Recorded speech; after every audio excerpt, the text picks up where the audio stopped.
네, 그러면 이제 이 시간 우리 함께 말씀을 볼 겁니다. 자, 지난주에 목사님이 우리 친구들에게 요청한 게 하나 있었는데 뭔지 기억하는 친구 있나요? 친구는 아니고 우리 선생님만 기억하신 것 같은데 기억나요? 뭐였죠? 맞아요. 식기도를 목사님이 우리 친구들에게 부탁을 했었습니다. 우리 친구들 식기도 한 친구. 할렐루야. 할렐루야. 너무 축하합니다. 다 손든 친구 다 손들어 다시. 자, 손든 친구들 다 앞으로 나오세요. 도장판 들고. 목사님 도장 한번 찍어드리도록 하겠습니다.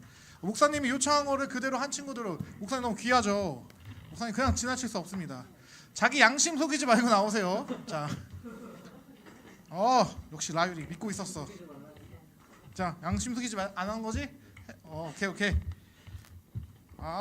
훌륭합니다. 진짜 귀하다.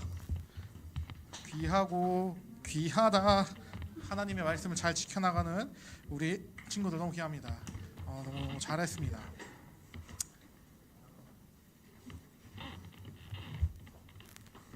친구들 식기도가 별거 아닌 것 같지만 그 친구들 앞에서 세상 가운데 내가 누구인지를 드러낼 수 있는 하나의 창구다라는 걸 기억하며 우리 친구들이 그것들을 계속 도전해 나가는 귀한 우리 분이의 청소년분이 되길 간절히 소망합니다.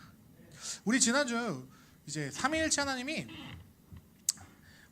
다니엘과 하나냐와 아사랴와 미사엘을 선택하셔서 그들을 하나님을 위한 선택을 해 나아가는 것들을 함께 살펴봤습니다. 물론 그들이 하나님의 은혜로 바벨론 땅에서 살아남았어요. 그들이 뜻을 정했죠. 이제 왕이 주는 음식 먹지 않겠습니다. 저는 하나님을 위해서 하나님을 위한 선택을 해 나가겠습니다 라고 했을 때 하나님께서 은혜를 베푸셔서 그들은 고관 대작, 오늘 말씀해 보면 무슨 바벨론의 진짜 주요 관직에, 오늘날로 말하면 한 차관 정도의 급에 가서 앉혀주는, 심지어 다니엘은 뭐가 됐어요? 대통령은 아니죠. 국무총리가 되는 그런 놀라운 일을 경험하게 됩니다. 그러나 다니엘과 세 친구처럼 뜻을 정해서 잘 된 사람도 있지만 반대로 이들처럼 뜻을 정해서 잘 된 친구도 있었지만 반대로 하나님을 위한 뜻을 정했으나 그 끝이 다니엘과 세 친구와는 달랐던 주기철 목사님도 있었습니다. 주기철 목사님은 하나님을 위해 선택을 했지만 그의 결말은 가장 극심한 고난을 겪다가 결국 그 싸늘한 조선 총독부가 아닌데 뭐지? 그 감옥 있어요. 우리 아직도 있는데 그 감옥에서 결국 돌아가시게 된다라는 건 우리 함께 봐왔습니다. 그래서 이제는 지난주에 이어서 오늘도 다니엘서를 통해서 이제 교복을 입은 하나님 나라라는 이 주제를 가지고 우리가 믿음으로 어떻게 이 세상을 살아나야 하는지 함께 생각하려고 합니다. 오늘 본문은 어떤 친구들에겐 유치부 초등부를 나온 친구들이라면 귀에 딱지가 앉을 정도로 많이 들은 본문일 거예요. 어때, 세우마? 그렇지? 다니엘 세 친구 하면 빠바박 사자굴 불무불 이런 거 다 들어서 너무나도 많이 알고 있는 본문이다라는 거예요. 자, 그러네. 오늘 이 다니엘과 이 세 친구 하나냐, 미사엘, 아사랴가 또다시 하나 선택을 하는 장면을 그 귀에 딱지가 앉았던 말씀이지만 그 장면 중 하나를 또 콕 집어서 살펴보며 이 말씀을 통해 우리는 무엇을 깨달아야 하는지 함께 생각해 보려고 합니다. 핵심은 목사님이 이걸 일부러 좀 있어 보이려고 느부갓네살이라고 성경의 표현으로 가져온 게 아니라 역사 가운데 쓰는 이름은 그대로 가져왔어요. 네부카드네자르 2세래요. 원래 이름은 바벨론 제국의 초대 황제죠. 초대 황제. 원래는 그 전에는 왕국, 조그마한 군소 국가였는데 이 네부카드네자르 2세가 제국으로 발전시킨 왕이었는데 이 사람이 어떤 명령을 내려요. 무슨 명령이었냐?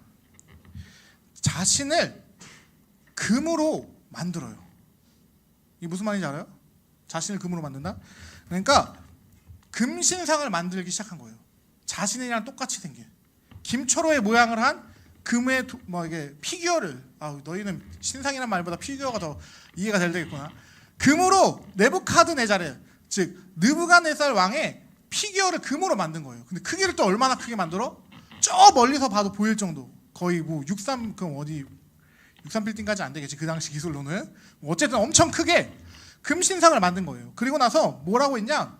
바벨론에 존재하는 모든 총독, 수령, 행정관, 모사, 재무관, 재판관, 법률사, 심지어 각 지방의 모든 관원도 다 나와라 라고 합니다. 그리고 나팔과 피리와 수금과 사명금과 양금과 및 모든 악기가 뿌 하고 소리를 내는 순간 뭐예요? 이 신상 앞에 절을 해라라는 명령을 내린 거예요. 근데 이 명령에 누가 반대했다는 거예요? 모든 사람들이 다 아이고 황제님 이러면서 있을 때 단 3사람이 반대를 하면서 등장했다라는 겁니다. 바로 그 사람이 하나냐와 미사엘과 아사랴다라는 거예요.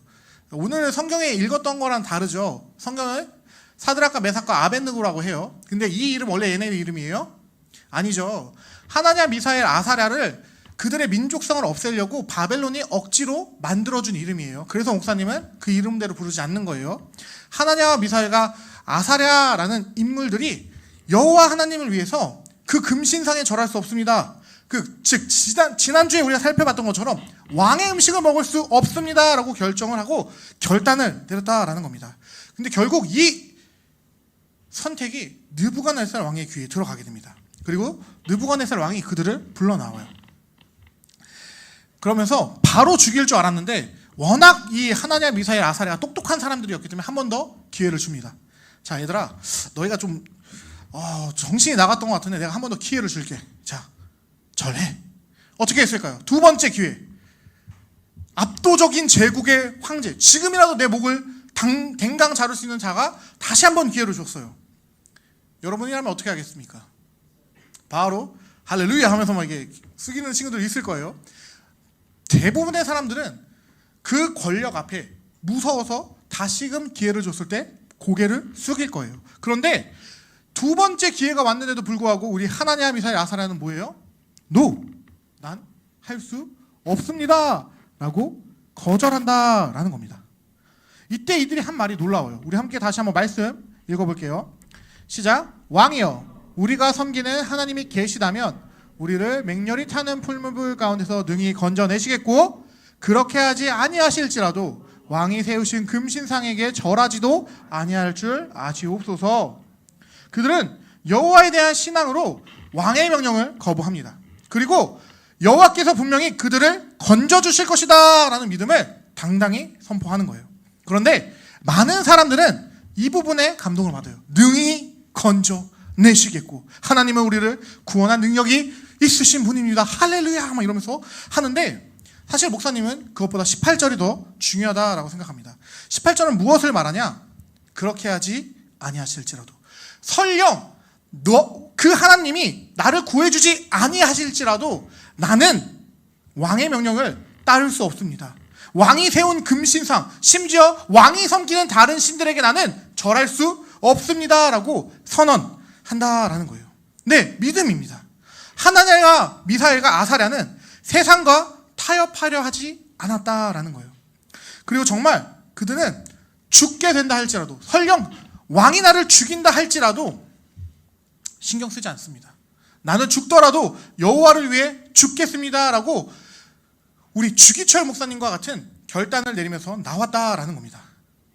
왜냐? 자신의 생명보다 하나님에 대한 신앙이 더욱더 중요한 이들이 하나냐, 미사엘, 아벳느고였기 때문이다라는 거예요. 그리고 이 말을 들은 느부갓네살 기분이 좋았을까요? 이런 믿음이 좋은 친구들이 있다니 이러면서 살려줬을까요? 아니에요. 평소보다 용광로에 불꽃을 뜨겁게 만들어라 라고 말합니다. 근데 친구들 좀 또 당황스럽죠? 목사님 왜 성경엔 풀무불이라고 하는데 왜 계속 용광로라고 하십니까? 라고 우리 친구들이 생각이 들 것 같아요. 여기 보이는 아툰이라는 히브리어는 사실 사방이 막혀있는 불을 떼는 공간이다 라는 뜻이에요. 사실 뭘 정확하게 말하는 게 없어요. 그런데 풀무불이 뭔지 알아요, 여러분? 풀무불은 이제 이렇게 밟으면서 이제 쇠를 녹이는 공간이에요. 거기다가 사람 3명 집어넣으면 어떻게 넣어야 되냐면 이렇게 구겨가지고 막 집어넣어야지만 들어가진단 말이야. 그런 공간에 들어가겠어요? 안 들어가겠어요? 안 들어간다는 거예요. 그래서 영어 성경에서도 이거를 풀무라고 번역하지 않았고 퍼넨스였나? 뭐 정확하게 기억 안 나요. 저거였는데 저 단어의 뜻이 뭐냐면 용광로라라는 뜻이에요. 크게 아주 큰 불을 막 엄청 떼가지고 거기다 철들을 때려 박아서 녹인 다음에 철을 딱 꺼내내 그 용광로를 말한다라는 겁니다. 그래서 지금 말하고 싶은 건 무엇이냐? 하나냐와 미사엘과 아사랴라는 이 3사람은 불꽃을 아주 뜨겁게 만든 용광로 가봤어요? 목사님 한 번 가봤어요. 포항제철 갔을 때 용광로 근처도 안 갔는데 너무 뜨거워가지고 여기 잘못하면 죽겠네 이런 생각이 들었거든요. 그때 목사님이 이걸 알고 가가지고 심지어 용광로 가깝지도 않았어요. 엄청 멀리 있었거든요. 그 철 지나가는 그 자리. 심지어 철을 녹인 것도 아니고 그 이제 어느 정도 이제 재련된 철이 나오는 자리였는데도 너무 뜨거워가지고 땀이 났었는데, 야, 다니엘과 제 친구는 도대체 저거를 7배나 뜨겁게 했으면 얼마나 얼마나 뜨거운 공간에 들어간 거지? 라는 생각을 했어요. 사실 보면은 당연한 게, 그 하나냐와 미사야가 아사랴를 던졌을 때 어떻게 되냐? 그 사람을 결박해서 던진 사람 어떻게 돼요? 그 사람이 타서 죽어요. 하나냐 미사야 아사랴를 불 속에 딱 던지는 사람이 타 죽는다고. 그 정도로 뜨거운 곳에 떨어졌어요. 자, 그런데 놀라운 일이 생깁니다. 성경이 뭐라고 말하냐? 하나냐와 미사야가 아사랴에 겉옷, 속옷, 모자, 다른 옷을 입은 채 결박을 당했는데 그 옷이 하나도 타지 않았다라는 거예요. 아니, 그 불에 던진 사람도 타서 죽은 그 불인데 그들은 죽지 않고 들어가서 쌩쌩히 걸어 다녔다라는 거예요. 심지어 3명만 걸어 다녔어요. 느부갓네살이 깜짝 놀라죠. 분명히 우리 3명을 던졌는데 몇 명이 돌아다녀요? 4명이서 돌아다니고 있는 거예요. 뭐냐? 무슨 일이 일어난 거냐? 우리 분명히 3명 던진 거 아니었어? 어떻게 된 거야? 심지어 그 중에 한 명 뭐라고 말해요? 신의 아들 같더라. 도대체 무슨 일이 일어난 거야? 그래서 뭐라고 해요? 하나냐 미사야 아사랴야 살아있느냐? 라고 물어보니까 네 왕이시여 저희 아주 뜨끈하게 있습니다. 그렇게 대답하는 거예요. 깜짝 놀라서 빨리 나와라! 라고 하죠. 아니, 무지개 지금 무슨 일이 발생한 겁니까? 성경이 심지어 그들의 모습에 대해서 뭐라고 말하냐? 불이 능히 그들의 몸을 해하지 못하였고 머리털도 그을리지 아니하였고 겉옷빛도 변하지 않으면 심지어 뭐도 없어? 불에 탄 냄새도 나지 않아. 목사님 불 탄 냄새 진짜 좋아하는데 그 냄새도 없었다라는 거예요. 미안, 웃으라고 던진 말이었어. 너무 진지하게 듣고 있길래. 엄청나게 놀라운 일이 발생한 겁니다. 머리카락, 옷, 그 무엇도 심지어 불탄 냄새조차 없을 만큼 놀라운 하나님의 기적이 그들을 보호하시고 이끌었다라는 거예요. 이 모습을 본 느부갓네살 왕이 뭐라고 고백하는지 함께 읽어볼게요. 시작!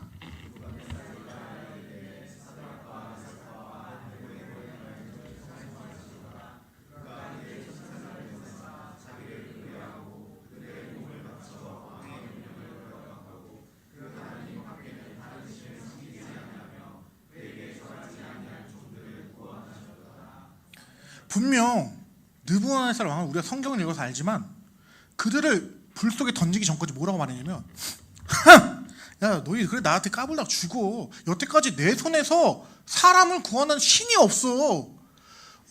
누가 내 손에서 널 구원한다는 거야. 너희 다 죽었어 라고 선언했는데 진짜 무슨 일이 발생한 거예요?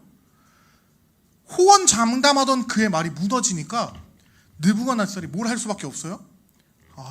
하나님은 살아계시는구나 라고 인정할 수밖에 없었다라는 겁니다. 근데 본인만 인정하고 끝나지 않았어요. 29절 말씀 함께 읽어볼게요. 시작!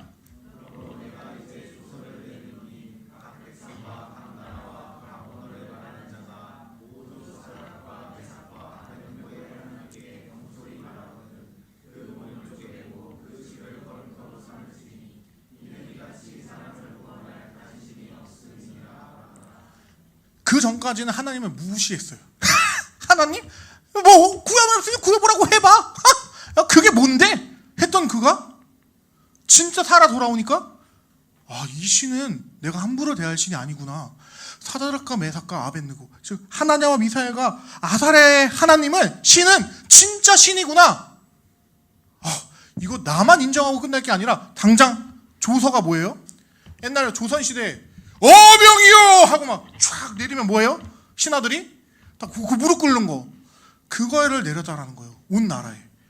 사드락과 메삭과 아벳느고의 신을 무시하는 자는 몸을 쪼개고 집을 불태우고 내가 아주 작살내겠다.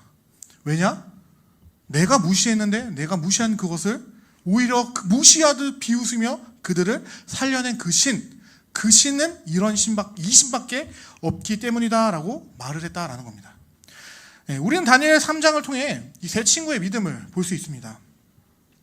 여호와께서 우리를 건져내실 겁니다. 그러나 그리 아니하실지라도 우리는 신상에 절할 수 없습니다. 라는 이 믿음을 통해 하나님께서 바벨론이라는 그 당시 최강국, 지금으로 말하면 미국과 중국의, 지금 미국보다는 중국이 더 좋겠죠. 미국 예수 하나님 믿으니까. 중국의 시진핑이 여호와 예수님 말고는 신이 없습니다라고 고백하게끔 만드셨다라는 거예요. 그런데 이 말씀을 듣다 보면 지난주도 마찬가지지만 우리는 이렇게 생각하게 돼요. 아, 끝까지 믿으면 살아남는구나. 아, 믿음을 지키면 불 속에서도 심지어 타는 냄새가 안 날 정도로 보호해 주시는구나. 막 이런 생각을 한다라는 거예요. 물론 다니엘 3장은 그렇게 됐습니다. 세 친구 살아남았어요. 그런데 성경이 말하고자 하는 믿음은 그게 아니다라는 거예요. 성경이 보여주고 싶었던 건 사실 그리 아니하실지라도 라는 거예요. 불이 꺼지지 않아도 라는 걸 보여주고 싶었다라는 겁니다. 내가 원하는 결과가 내가 원하는 방법대로 오지 않는다 할지라도 여호와를 버리지 않을 것이다 라는 것을 가르치고 싶었던 본문이 오늘 본문이다라는 거예요. 그래서 이 믿음을 생각할 때마다 우리는 떠올려야 되는 한 사람이 있습니다.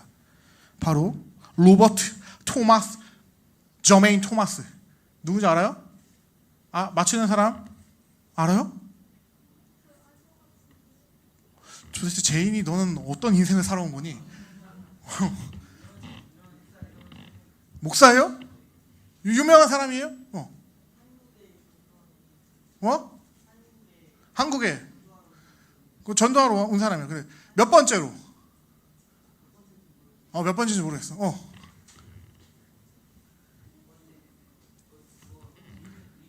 한번 찍어봐. 두 번째 아니에요. 두 번째 아니에요. 맞아요. 최초의 개신교 순교자였던 사람이에요. 이름이 뭐였지? 내가 이름이 기억이 안 나가지고.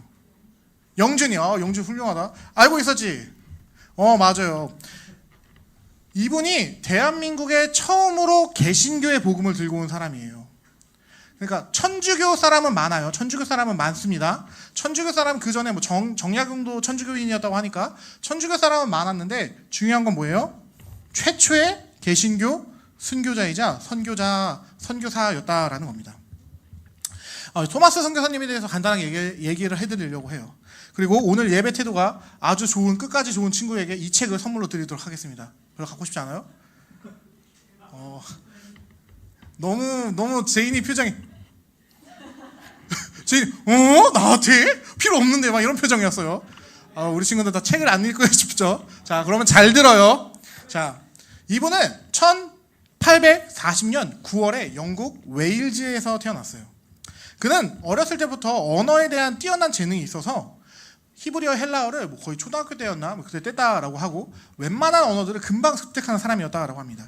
그래서 정확한 나이는 모르겠는데 런던 대학교에 입학하고 신학을 공부하고 BA 학사를 엄청나게 빠른, 즉 신학 학사를 엄청나게 빠르게 획득한 장래가 촉망되는 영국의 목사님이었어요. 그런데 이분이 영국에 남아서 그냥 목회를 했으면 우리나라로 치면은 그래도 한 어디 정도 급은 하셨을까? 한 안산동산교회급, 너희는 모르겠지만 기업으로 치면은 한 SK 정도, SK 회장 정도를 하는 그 정도를 할 수 있는 분이었어요. 그런데 이분이 어떤 선택을 하냐? 이분은 복음이 너무나도 소중한 분이었어요. 언어 공부를 했던 이유도 나와 언어가 다른 복음이 없는 민족들에게 복음을 전하고 싶다라는 생각 때문에 언어 공부를 했던 분인데 이분이 중국이라는 나라의 소식을 듣게 됩니다. 중국에 복음이 필요하구나. 그래서 중국어 공부를 하고 23살의 나이에 중국으로 떠납니다.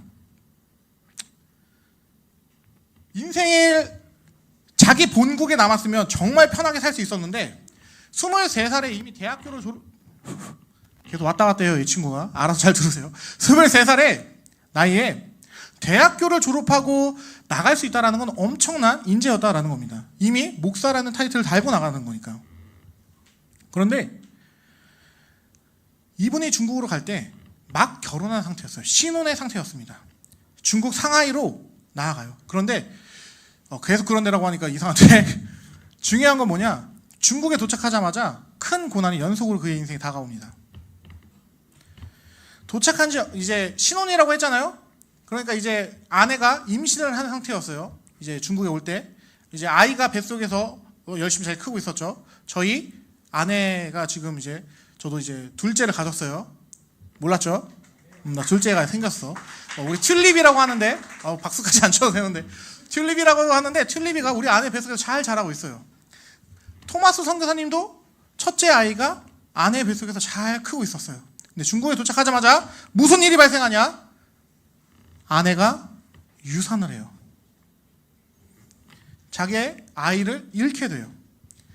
근데 이게 끝이 아니에요.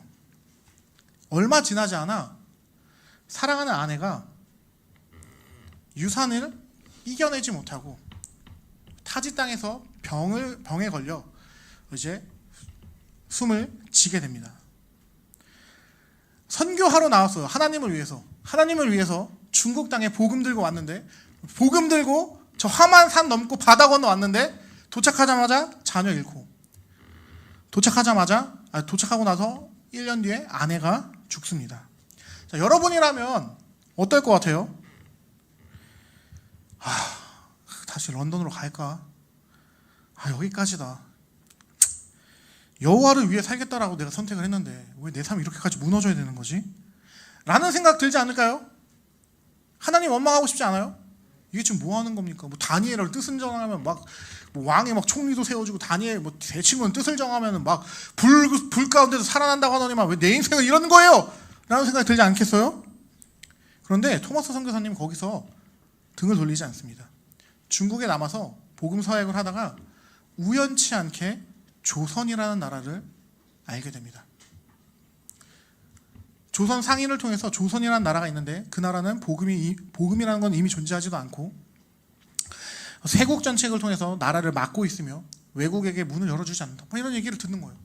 토마스 선교사님 마음속에 다시금 불꽃이 일어납니다. 주님께서 나를 중국으로 보내고자 하셨던 게 아니라 조선이라는 나라를 품게 하시려고 하신 거구나. 그러면서 조선어 공부를 시작합니다.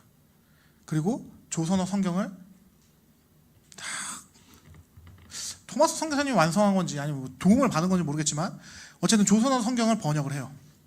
그리고 그 성경을 들고 1865년 조선 연안에 접근하고 이듬해인 1866년 제너럴 셔먼호라는 배를 타고 대동강변으로 옵니다. 알죠? 제너럴 셔먼호.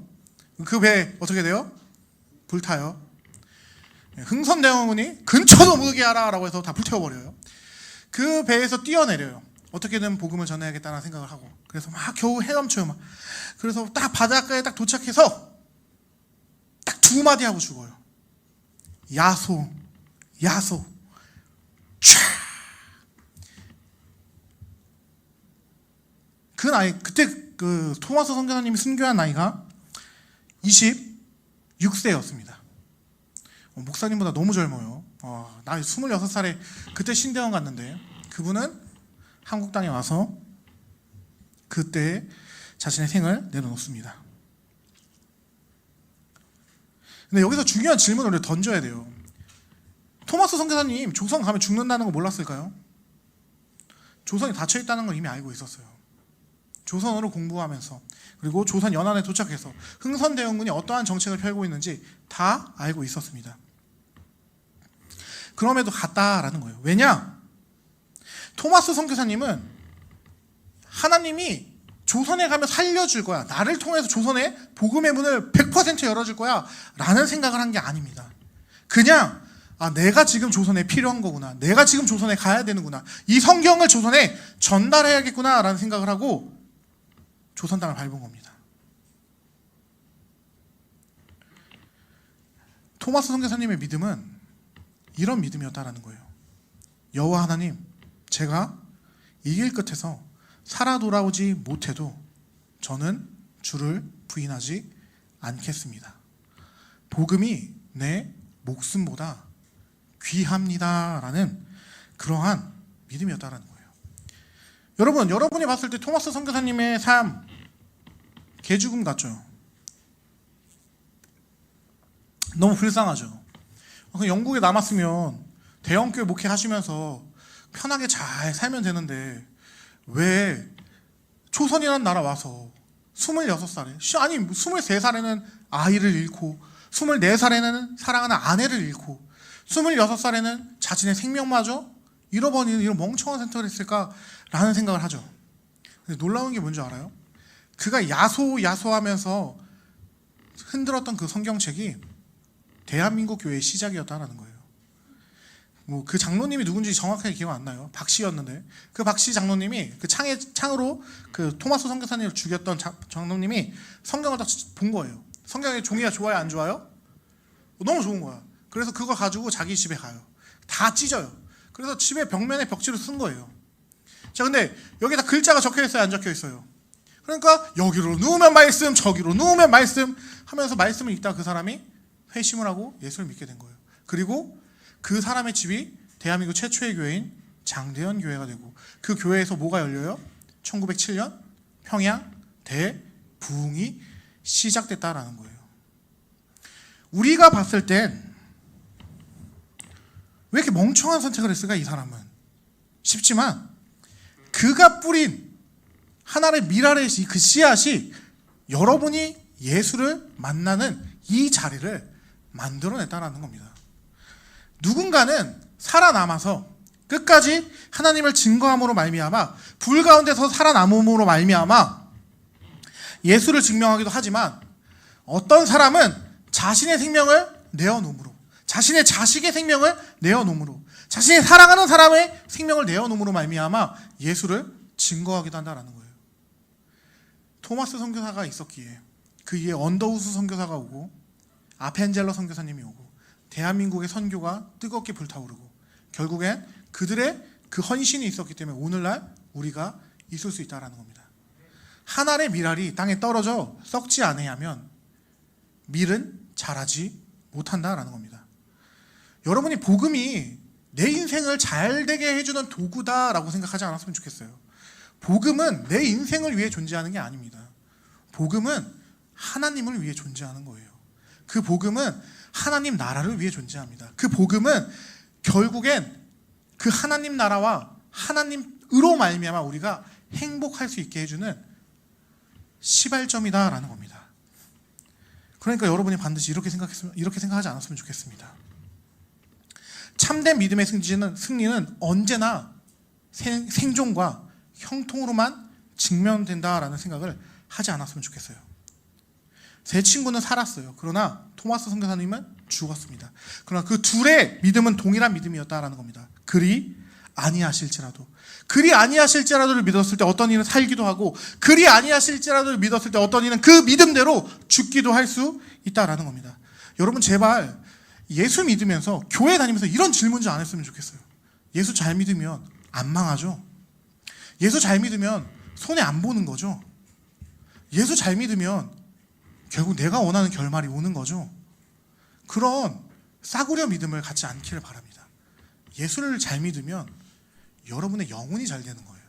예수를 잘 믿으면 여러분이 영원한 하나님 나라에 들어가는 겁니다.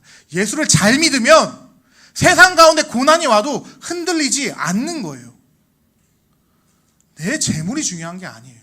우리는 비천에 처할 줄도 알고 풍부에 처할 줄도 아는 일체의 비결, 내게 능력 주시는 자 안에서 모든 것을 할 수 있는 그 일체의 비결을 깨달은 사람들이다라는 겁니다. 우리가 바라보는 믿음의 대상은 성경 가운데 살아남은 어떠한 인물이 아니라 예수가 되길 간절히 소망합니다. 예수처럼 손해보며 살더라도 예수처럼 답답하게 살더라도 하나님을 위해 살아가는 그 한 걸음 한 걸음이 세상을 변화시켜 간다는 것을 믿으며 나아가길 간절히 축복합니다. 그렇게 성경이 우리에게 던지는 그 깊은 질문, 원하는 결말이 오지 않아도 너는 여전히 여호와를 붙들겠느냐라는 질문에 아멘이다 라고 믿음으로 대답할 수 있는 우리가 되길 간절히 바랍니다. 결과를 몰라도 여호와를 끝까지 붙드는 게 우리의 믿음이다라는 거예요. 왜냐? 내가 원하는 결과가 오지 않더라도 여호와께서 원하시는 대로 내 인생을 이끌어 가실 것이기 때문에 결국엔 내가 봤을 때는 답 없는 것 같이 보여도 여호와의 시선에서는 완전한 것이기 때문에 선한 것이기 때문에 그 선한 하나님을 의지하며 나아가길 바랍니다. 우리가 성공을 보장받기 위해서 순종하지 않길 바랍니다. 살아남을 것을 확신했기 때문에 나아가지 않길 바랍니다. 토마스 선교사님처럼 이 다니엘의 세 친구들처럼 그리 아니하실지라도 여호와는 나의 주님이십니다 라는 믿음으로 나아가는 여러분에게 간절히 축복합니다. 말씀을 맺겠습니다. 다니엘서 3장의 핵심은 끝까지 믿으면 반드시 살아남는다라는 데 있지 않습니다. 핵심은 세 친구가 죽음을 피했다, 성공했다라는 것이 아니라 그들의 타협 없는 믿음을 통해 여호와께서 바벨론 제국 한가운데 자신이 누구인지를 드러내셨다라는 거예요. 여호와께서 때론 세 친구처럼 자기 백성을 불에서 건져내시기도 합니다. 그러나 때론 이 토마스 선교사님처럼 끝내 죽음의 자리까지 걷게 하시기도 한다라는 겁니다. 두 경우가 우리 눈에는 결과가 다른 것처럼 보이지만 예수님의 시선에서는 온전히 동일한 거였다라는 것을 여러분이 깨닫길 간절히 소망합니다. 살아남는 것도 여호와의 영광을 위한 것이고 죽음조차 여호와의 영광을 위한 것이다라는 그 생각을 잊지 않길 바랍니다. 그러므로 믿음의 승리는 언제나 눈에 보이는 생존과 형통으로 증명되는 것이 아니다라는 것을 깨달음으로 말미암아 참된 믿음, 결과를 다 아는 믿음이 아니라 결과를 몰라도 여호와를 붙드는 믿음이다라는 것을 믿고 나아가는 여러분에게 간절히 축복합니다. 그리 아니하실지라도 라는 고백은 여호와께서 내 뜻대로만 하셔야 내 주인이 되신다라는 분이 의미가 아닙니다. 어떠한 결과 속에서도 여전히 나의 주님은 여호와 예수 그리스도이십니다 라고 말하는 거다라는 거예요. 토마스 선교사님의 삶도 바로 그것을 보여줍니다. 사람의 눈에 너무 일찍 끝난 삶, 너무 아까운 삶처럼 비춰지지만 그러나 여호와의 손 안에서 그는 결코 헛된 죽음이 아니었습니다. 여호와께서는 자기 복음을 위해 한 사람의 삶도 한 사람의 죽음도 헛되게 사용하지 않으십니다. 그러니 사랑하는 여러분, 여러분의 이번 주의 삶의 결과도 여호와 하나님께 맡기길 간절히 축복합니다. 형통하든 손해를 보든 인정을 받든 오해를 받든 우리도 이렇게 고백하는 자가 되길 간절히 바랍니다. 함께 읽어볼게요. 시작. 그리 아니하실지라도 이게 우리의 믿음이 되길 간절히 축복합니다. 기도하겠습니다.